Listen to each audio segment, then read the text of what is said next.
నమస్కారం, ఆదాబ్. హైదరాబాద్ న్యూస్కి స్వాగతం. ఈరోజు హెడ్లైన్స్. దేశంలోనే బెస్ట్ పోలీస్ స్టేషన్ రాజేంద్రనగర్.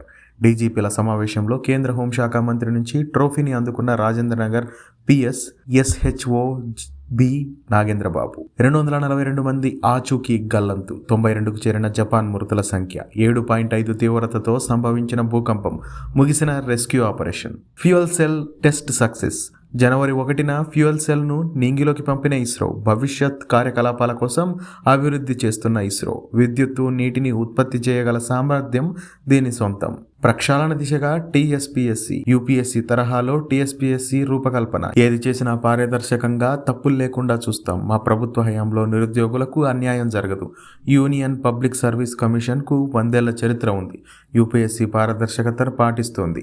అవినీతి మరక అంటలేదు. అందుకే ఆ పద్ధతులను రాష్ట్రంలో అమలు చేయాలని చూస్తున్నాం. ఢిల్లీలో ముఖ్య నేతలతో సీఎం రేవంత్ రెడ్డి వరుస సమావేశాలు. అత్యంత ధనవంతుడిగా గౌతమ్ అదానీ. ప్రపంచ ర్యాంకింగ్స్లో 12వ స్థానంలో అదానీ, 13లో అంబానీ. నివేదికలు విడుదల చేసిన బ్లూంబర్గ్.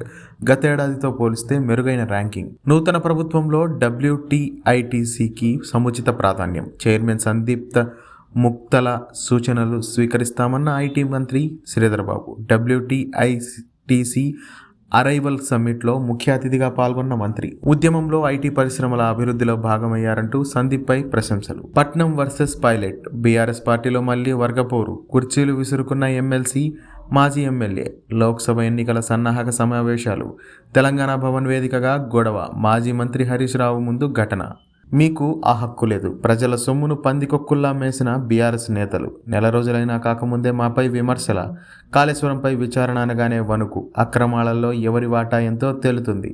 9.5 ఏళ్ల తెలంగాణను అడ్డంగా దోచుకున్నారు. బీఆర్ఎస్పై మంత్రి కొండా సురేఖ ఘాటు వ్యాఖ్యలు. దిల్బాగ్ సింగ్ ఇంట్లో నోట్ల కట్టలు. ఎమ్మెల్యే, మాజీ ఎమ్మెల్యే నివాసంలో లభ్యమైన నగదు. అక్రమ మైనింగ్ వ్యవహారంపై ఈడీ దాడులు. మద్యం బాటిళ్లు, బంగారం, వెండి స్వాధీనం. విదేశీ తుపాకులతో పాటు 100ల కొద్దీ తూటాలు. ఎంఎన్జేకు అవినీతి క్యాన్సర్. భారీగా ఆరోగ్యశ్రీ నిధులు దుర్వినియోగం.